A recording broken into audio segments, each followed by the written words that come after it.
Saya Sultan 10 10 10 10 4. Hari ini saya akan membuat video atau dan menjawab tugas ujian akhir semester komputer masyarakat dengan dosen pengampu Ibu Sarwati Rahayu.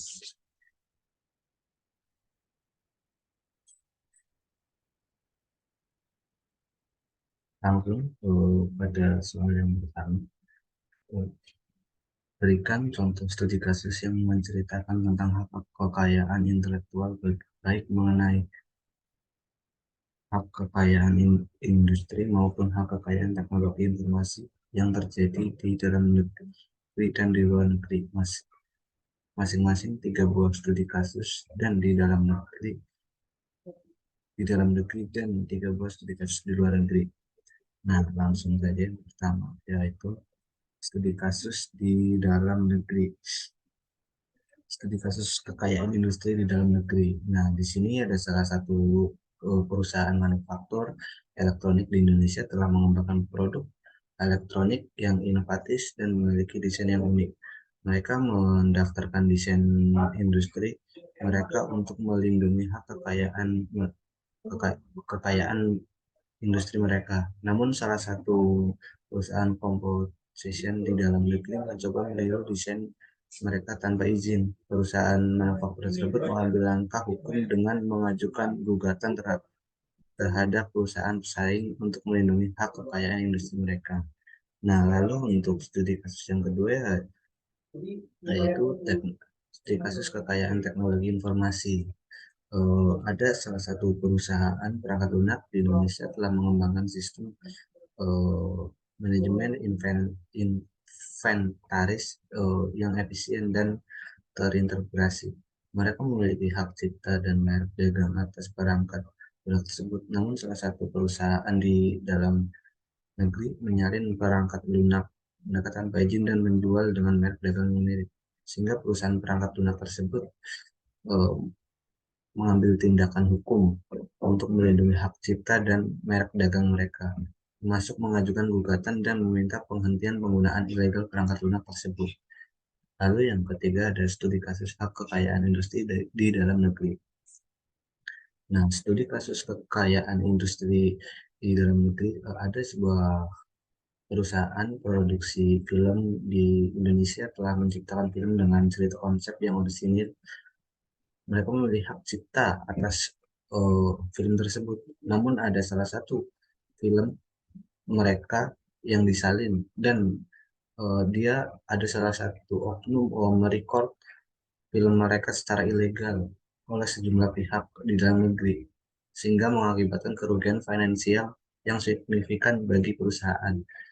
Nah, perusahaan tersebut menggugat pelanggaran hak cipta tersebut ke pengadilan untuk melindungi hak kekayaan industri mereka dan meminta ganti rugi yang pantas. Lalu yang kedua ada yang di luar negeri, studi kasus di luar negeri, studi kasus hak kekayaan industri di luar negeri. Nah, di sini ada sebuah perusahaan teknologi di Jerman telah mengembangkan sistem keamanan yang canggih untuk melindungi data pengguna. Mereka memiliki hak kekayaan industri dan paten atas teknologi tersebut. Namun ada sebuah perusahaan dari Rusia mencoba meniru teknologi mereka dan meluncurkan produk serupa di pasar Rusia. Perusahaan Jerman tersebut mengambil tindakan hukum di pengadilan internasional untuk melindungi hak kekayaan industri mereka dan menuntut perusahaan Rusia tersebut. Lalu yang kedua ada studi kasus kekayaan teknologi informasi di luar negeri. Sebuah perusahaan perangkat keras komputer di Taiwan telah mengembangkan prosesor revolusioner dengan desain dan arsitektur yang unik. Mereka juga memiliki hak paten atas teknologi tersebut. Namun ada salah satu perusahaan pesaing dari Korea Selatan mencoba meniru desain dan teknologi tersebut tanpa izin. sehingga perusahaan Taiwan tersebut meluncurkan tuntutan hukum untuk melindungi hak paten mereka dan meminta penghentian produksi dan penjualan mereka melanggar paten mereka, hak paten mereka. Lalu yang ketiga ada studi kasus kekayaan industri di luar negeri. Eh, Kali ini ada studi kasus hak kekayaan industri di luar negeri, yaitu ada sebuah perusahaan manufaktur mobil di Jepang telah mengembangkan mesin yang hemat dengan bahan bakar yang hemat dan ramah lingkungan. Mereka memilih hak kekayaan industri atas teknologi mesin tersebut. Namun ada sebuah perusahaan dari India memproduksi dan menjual eh, mobil dengan mesin yang meniru teknologi tanpa izin mereka. Sehingga perusahaan Jepang tersebut mengajukan tuntutan hukum di pengadilan India untuk melindungi hak kekayaan industri mereka dan meminta penghentian produksi mobil yang melanggar kekayaan mereka. Kita lanjut pada soal yang kedua, yang berisi apa sih yang dimaksud dengan plagiarisme dan bagaimana cara pencegahan plagiarisme. Ceritakan minimal 3 kasus plagiarisme dalam negeri atau luar negeri yang kasusnya bersentuhan dengan hukum.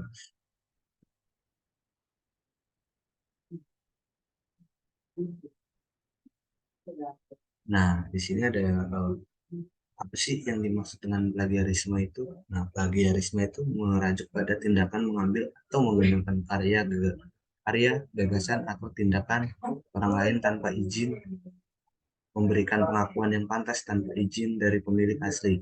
Dalam konteks akademik, plagiarisme mengacu pada mengambil atau mencuri karya orang lain dan mengklaimnya sebagai karya sendiri.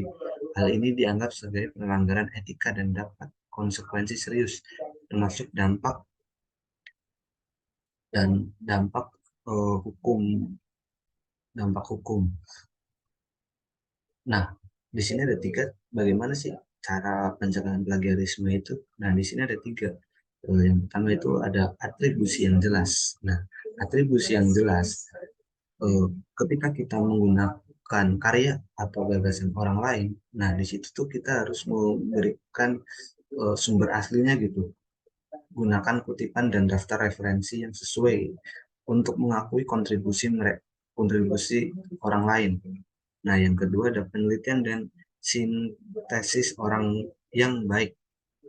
Nah, ketika kita melakukan penelitian atau menulis, pastikan untuk menyusun informasi dari berbagai sumber dan mengembangkan pemahaman yang mendalam tentang topik tersebut. Kemudian tulis dengan menggunakan kata-kata Anda sendiri untuk menghindari menyalin atau mencari langsung dari sumber asli. Yang ketiga, periksa dengan perangkat lunak anti plagiarisme. Nah, ketika kita menggunakan perangkat lunak anti plagiarisme yang terjadi secara online atau melalui lembaga pendidikan untuk memeriksa keaslian karya Anda sebelum diserahkan, ini membantu mendeteksi kesamaan dengan karya orang lain dan memungkinkan Anda dapat membuat perubahan yang diperlukan sebelum dipublikasikan. Nah, lalu ada 3 kasus, 3 kasus plagiarisme. Yang pertama ada kasus Karl Theodor Guntebel dari Jerman. Nah, pada tahun 2011, Karl Theodor Jerman, seorang politisi Jerman dan mantan Menteri Pertahanan, terlibat dalam skandal plagiarisme yang melibatkan disertai doktoralnya. Ia dituduh menyalin dan menyisipkan sejumlah besar teks dari sumber lain tanpa memberikan atribusi yang tepat, sehingga karena kejadian tersebut mengakibatkan dia kehilangan jabatan sebagai Menteri Pertahanan dan diserahkan ke pengadilan atas tuduhan pelanggaran hak cipta. Yang kedua ada kasus Fareed Zakaria yang berasal dari Amerika Serikat. Pada tahun 2012, Fareed Zakaria, seorang jurnalis dan komentator politik terkenal, dituduh melakukan plagiarisme. dalam artikel majalah Time eh, dan Washington Post. Dia ditemukan menyalin beberapa paragraf secara langsung dari artikel ditulis yang ditulis oleh penulis lain tanpa memberikan atribusi yang tepat, sehingga Zakaria dihentikan sementara oleh CNN, stasiun televisi tempatnya bekerja, dan kemudian dikembalikan setelah dia meminta maaf secara terbuka dan mengakui kesalahannya. Lalu ada yang ketiga, ada kasus Din Samsudin yang berasal dari Indonesia. Kejadian ini pada tahun 2009. Din Samsudin, seorang tokoh agama dan mantan ketua umum Muhammadiyah, dia dituduh melakukan plagiarisme dalam buku yang berjudul Republik Islam Indonesia. Dia eh, ditemukan menyalin dan mengambil sejumlah besar dari materi buku lain tanpa memberikan atribusi yang tepat gitu.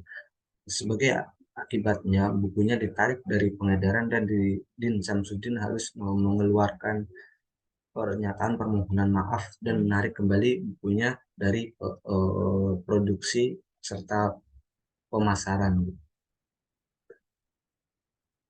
Lalu kembali ke soal ketiga, yaitu jelaskan pengertian dari masyarakat informasi dan berikan contoh studi kasus. Nah, di sini ada masyarakat informasi. Masyarakat informasi adalah suatu istilah yang digunakan untuk menggambarkan masyarakat yang sangat terhubung dan berorientasi pada informasi dan teknologi. Dalam masyarakat ini, kemudian komunikasi dan akses terhadap informasi menjadi sangat penting, serta teknologi informasi dan komunikasi atau yang biasa disebut TIK menjadi salah satu aspek kunci dalam kehidupan sehari-hari. Contoh studi kasus. Nah, di sini ada contohnya nih. Media sosial memainkan peran penting dalam membangun komunikasi online di sektor bisnis melalui platform seperti Facebook, Instagram, dan Twitter. Perusahaan dapat membangun merek mereka, berinteraksi dengan pelanggan, dan mempromosikan produk dan layanan mereka. Masyarakat informasi juga telah menciptakan fenomena influencer di media sosial, di mana individu dengan jumlah pengikut yang begitu besar dan dapat mempengaruhi opini dan keputusan konsumen. Nah, selain itu, masyarakat informasi juga apa mempengaruhi cara kita mencari dan mengakses informasi gitu. Dengan adanya mesin pencari seperti Google, ya informasi informasi dapat ditemukan dengan cepat dan mudah dengan beberapa ketukan jari atau klik di mouse gitu. Ini adalah mengubah cara mendapatkan berita, melakukan riset, atau mencari informasi dengan topik tertentu. Namun, penting untuk diingat bahwa masyarakat informasi juga membawa tantangan dan risiko, yaitu seperti contohnya kayak penyebaran berita palsu atau hoax yang seperti beredar di sekarang-sekarang ini, dan informasi lebih mudah di era digital ini, dan informasi pribadi dapat dengan mudah itu disalahgunakan nama orang lain atau terekspos secara tidak sengaja oleh orang lain. Itu intinya masyarakat informasi itu harus berhati-hatilah dalam menggunakan teknologi di zaman sekarang. Lalu lanjut untuk soal yang keempat, ceritakan mengenai semua hal tentang diri Anda oh, dengan menggunakan analisis SWOT. Nah, analisis SWOT adalah suatu metode yang digunakan untuk mengevaluasi kekuatan, kelemahan, peluang, dan ancaman yang terkait dengan individu, organisasi, atau situasi tertentu. Berikut ini ada eh, apa contoh analisis SWOT yang menjelaskan semua tentang diri saya gitu. Eh, yang pertama itu ada strengths atau kekuatan. Nah, pada poin A ini ada pengetahuan dan keterampilan. Saya memiliki pengetahuan dan keterampilan yang relevan gitu di bidang tertentu. Misalnya saya memiliki keahlian dalam pemrograman komputer atau ada kemampuan saya dalam komunikasi yang lumayan baik lah gitu. Lalu ada yang B, motivasi dan dedikasi. Saya juga memiliki motivasi yang tinggi gitu dan kemampuan untuk bekerja keras untuk mencapai tujuan yang saya inginkan. Lalu ada weakness atau kelemahan. Ya, ada dua juga poinnya, ada kurangnya keterampilan tertentu. Saya juga belum memiliki keterampilan yang diperlukan dalam beberapa area yang relevan untuk mencapai tujuan tersebut gitu. Kurangnya kepercayaan di pada poin B. Saya juga masih mempunyai kekurangan gitu kepercayaan diri dan yang dapat mengalih kemampuan. Contohnya kayak menghadapi resiko atau tantangan gitu. Saya kadang kayak saya masih kurang percaya diri gitu. Lalu ada poin opportunity atau peluang, ada karir gitu, kayak ada peluang untuk mengembangkan karir saya dalam bidang yang saya minati atau mengejar peluang baru di industri yang berkembang. Lalu yang B ada pelatihan dan pendidikan. Saya dapat memanfaatkan pelatihan dan pendidikan tambahkan untuk meningkatkan keterampilan dan pengetahuan saya. Lalu ada trends. Eh, ada dua poin juga. Yang pertama ada A, ada persaingan yang ketat. Eh, ada kemungkinan adanya persaingan yang kuat gitu dengan orang lain yang memiliki keterampilan dan pengetahuan yang lebih baik gitu dari saya. Itu banyak. Yang kedua ada teknologi usang. Jika mengikuti teknologi keterampilan atau pengetahuan, saya mungkin menjadi usang sewaktu.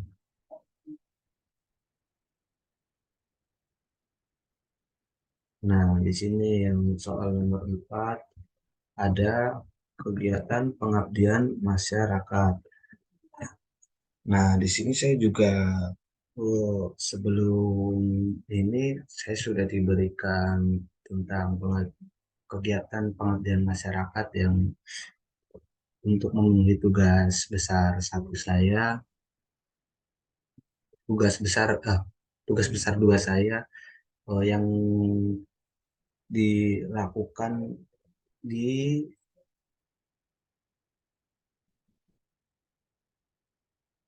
yang dengan judul eh, pencapaian eh, user influencer menggunakan aplikasi Figma dengan diketuai oleh Nuki Novaldi dengan beranggota Ahmad Helmi Naufazi, terus Si, Faiz Shihab, lalu Raihan Bintang Wirai, Wirayuda, lalu dengan saya sendiri. Nah, di sini saya melakukan kegiatan pengabdian masyarakat itu di SMA Fatahillah di Kota Tangerang, Provinsi Banten. Nah, di sini ada riset lengkap dan kami juga sudah memenuhi kuota peserta. Lalu di sini yang asal sekolah SMA Fatahillah. Nah, di sini ada jadwal kesimpulan dari peserta. Nah, lalu materi UX yang sangat baik.